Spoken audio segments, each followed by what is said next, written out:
ಚಾಲಕರ ನಡುವೆ ಕಿರಿಕ್. ಹಲ್ಲೆಗೊಳಗಾದ ಚಾಲಕ ಆಸ್ಪತ್ರೆಯಲ್ಲಿ ಸಾವು. ರಾಮನಗರ ಜಿಲ್ಲೆಯ ಚೆಕ್ಕೇರದೊಡ್ಡಿ ಗ್ರಾಮದಲ್ಲಿ ಚಾಲಕರ ಮಧ್ಯೆ ಉಂಟಾದ ವೈಷಮ್ಯ ಭೀಕರ ತಿರುವು ಪಡೆದು ಹಲ್ಲೆಗೊಳಗಾದ ಚಾಲಕ ಚಿಕಿತ್ಸೆ ಫಲಕಾರಿಯಾಗದೆ ಮೃತಪಟ್ಟಿರುವ ಘಟನೆ ಬೆಳಕಿಗೆ ಬಂದಿದೆ. ಮೃತರನ್ನು ಅವಿನಾಶ್ ಎಂದು ಗುರುತಿಸಲಾಗಿದೆ. ಅವರು ಟೊಯೋಟಾ ಬಸ್ ಚಾಲಕರಾಗಿ ಕೆಲಸ ಮಾಡುತ್ತಿದ್ದರು. ಇದೇ ಸಂಸ್ಥೆಯಲ್ಲಿ ಇನ್ನೋರ್ವ ಚಾಲಕನನ್ನು ಕೆಲಸಕ್ಕೆ ಸೇರಿಸಿದ್ದ ಅವಿನಾಶ್ ಹಾಗೂ ಸೂಪರ್ವೈಸರ್ ನಡುವಿನ ಜಗಳಕ್ಕೆ ಆ ಚಾಲಕ ಕಾರಣನಾಗಿದ್ದ ಎನ್ನಲಾಗಿದೆ. ಈ ವಿಚಾರವನ್ನು ಪ್ರಶ್ನಿಸಿದ ವೇಳೆ ಇಬ್ಬರ ಮಧ್ಯೆ ವಾಗ್ವಾದ ಉಂಟಾಗಿ ಘಟನೆಗೆ ಬೀಜ ಬಿತ್ತಿತು. ಈ ವೈಮನಸ್ಯದ ಹಿನ್ನೆಲೆ ಇನ್ನೋರ್ವ ಚಾಲಕ ಹಲ್ಲಿಗೆ ಸಂಚು ರೂಪಿಸಿದ್ದಾನೆ ಎನ್ನಲಾಗಿದೆ. ಕ್ಯಾಬ್ ಹಾಳಾಗಿದೆ ಎಂಬ ನೆಪದಲ್ಲಿ ಅದನ್ನು ನಡು ರಸ್ತೆಯಲ್ಲಿ ನಿಲ್ಲಿಸಿ ಸಹಾಯ ಕೇಳಲಾಗಿದೆ.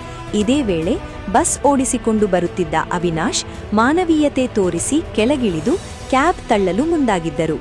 ಈ ಸಂದರ್ಭದಲ್ಲಿ ಹಿಂದಿನಿಂದ ಮರದ ರೆಂಬೆಯಿಂದ ಅವಿನಾಶ್ ಮೇಲೆ ಹಲ್ಲೆ ನಡೆಸಲಾಗಿದ್ದು, ಅವರು ಸ್ಥಳದಲ್ಲೇ ಕುಸಿದು ಬಿದ್ದರು. ತಕ್ಷಣ ಆಸ್ಪತ್ರೆಗೆ ದಾಖಲಿಸಿ ಚಿಕಿತ್ಸೆ ನೀಡಲಾಗಿದ್ದು, ಬಳಿಕ ಹೆಚ್ಚಿನ ಚಿಕಿತ್ಸೆಗೆ ಬೆಂಗಳೂರಿನ ಆಸ್ಪತ್ರೆಗೆ ಸ್ಥಳಾಂತರಿಸಲಾಯಿತು.